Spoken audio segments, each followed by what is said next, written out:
नवनियुक्त एसपी पूजा वशिष्ठ ने अपना कार्यभार संभाल लिया है। कार्यभार संभालने के बाद पत्रकारों से उन्होंने बातचीत की।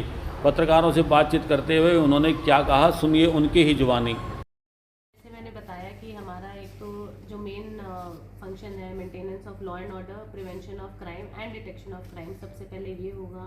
दूसरा, हमारे जो CCTNS पे हमारी कंप्लाइंस हो वो कंप्लीट हो। अभी जो हमारे नए लॉज आए हैं, हमारे नए लॉज के अकॉर्डिंग जो भी हमारी रिक्वायरमेंट है of investigation end of disposal of cases, वो सारी हम पूर्ण करें। इसके अलावा हमारे DGP सर ने जब से ज्वाइन किया है, he has given us very specific action points. उसमें से जैसे कि आपने बोला women safety is one of them. तो दादरी में हमने एक मुहिम चलाई थी कि 1 महीना जितनी भी हमारी फीमेल पर्सनल है वो सिविल कपड़ों में जगह जो हमारे विमेन हॉटस्पॉट्स बने हुए हैं या हमारे हॉट रूट्स बने हुए हैं उन पे वो सिविल कपड़ों में घूमी थी। और उसका पर्पस यही था कि जितने भी मनचले हैं या इस टाइप के जो actually they are normal people but उनको कोई मौका मिल जाता है तो दे एंगेज इन सच एक्टिविटीज़, तो उनको ऐसे लोगों को एप्रीहेंड करना, उनको थोड़ी काउंसलिंग करना, उनके पेरेंट्स को बुलाना, उनको थोड़ा समझाना। तो एवरी जो भी सर के एजेंडा पॉइंट्स हैं उन पे एक एक पे काम करेंगे और इसी टाइप के जो एक्शन प्लान हैं जो हम बेटर कर सकते हैं अपनी तरफ से, वी विल डू दैट। सरकार ने महिला थाने खोले थे ताकि महिलाओं की समस्या महिला बेहतर समझ पाती है। जी, शिकायतें बढ़ती जा रही हैं, थाने में भी शिकायतें बढ़ती जा रही हैं, तो कर्मचारियों की भी शिकायतें बढ़ती जा रही हैं। क्या विशेष उस पर फोकस होगा? देखिए, महिला थाना जो खोले गए थे उसका ये उद्देश्य था कि जो हमारी कंप्लेनेंट्स हैं वो कंफर्टेबल नहीं होंगी अगर मेल पुलिस पर्सनल है, बट उनसे जो हमारे बाकी थानों की जुरिस्डिक्शन है वो लिमिट नहीं होती है। It is just an option जो आप महिला को दे रहे हो एज पर योर कन्वीनियंस कि आप महिला थाने में करवाना चाहते हो या नॉर्मल थाने में करवाना चाहते हो। तो I will look into the working of all थानास और जो भी बेटर होगा वो करेंगे।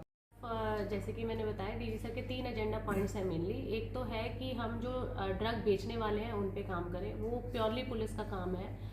उसमें जो भी हमें इंटेलिजेंस लेनी पड़ी, हमें चेकिंग करानी पड़ी अगर पहले के जो हमारे प्रीवियस एक्यूज्ड हैं, हम वो सारा करेंगे। दूसरा जो है, जो हमारे ड्रग एडिक्ट्स आइडेंटिफाइड हैं उनको भी हम एक टीम बना के उनको अगर हॉस्पिटल में या डी एडिक्शन सेंटर में उनकी ज़रूरत है तो we will make sure that वो भी उनको दिया जाए। ड्रग अवेयरनेस या इस टाइप के प्रोग्राम्स हमारे स्कूल्स कॉलेजेस में हो ताकि बच्चे हमारे जो स्टेज पे हैं that they can enter these kind of activities, उनको हम पहले ही रोक लें। साथ ही विलेज स्तर पे जो विलेज में हमने स्पेशली SPO लगाए हैं जो कि बच्चों को स्पोर्ट्स एक्टिविटीज़ की तरफ लेके जा रहे हैं ताकि उनका पूरा दिनचर्या में उनको टाइम ही ना मिले कि वो इस सब की तरफ जाए। आपने महिलाओं की बात की है। मैंने किया कि जो हमारा जितना भी क्राइम है उसके लिए हमारा जो मेन MO रहता है कि आप इंटेलिजेंस कलेक्ट करो और जो प्रीवियस हमारे ऑफेंडर्स रहे हैं उनकी ठीक से चेकिंग हो, आप पता लगाओ कि कोई नए बच्चे इस तरफ नहीं जा रहे हैं, तो हम वही करेंगे in all kinds of crime. और साइबर क्राइम का भी फोकस है। साइबर क्राइम पे डायरेक्शंस भी आ गए हैं ऊपर से और एक मीटिंग लेके and we will make sure कि ना सिर्फ अवेयरनेस हो बट उस पर जो हमारे केसेस रजिस्टर हो तो ज़्यादा से ज़्यादा कंप्लेंट्स कन्वर्ट हो FIR में और FIR की इन्वेस्टिगेशन प्रॉपर तरीके से हो। जितना भी पैसा गया, हमारा जो मेन फोकस होना चाहिए वो होना चाहिए कि पैसा ब्लॉक हो जाए और पैसा वापस मिल जाए। जी। तो आपके माध्यम से आपने कई बार चलाया भी होगा 1930 के बारे में, तो 1930 का जितना भी हम अवेयरनेस कर पाएँ वो कम है क्योंकि इमीडिएटली अगर वहाँ पे कॉल हो जाती है तो पैसा ब्लॉक हो जाता है और उसके वापस आने के चांसेस बढ़ जाते हैं।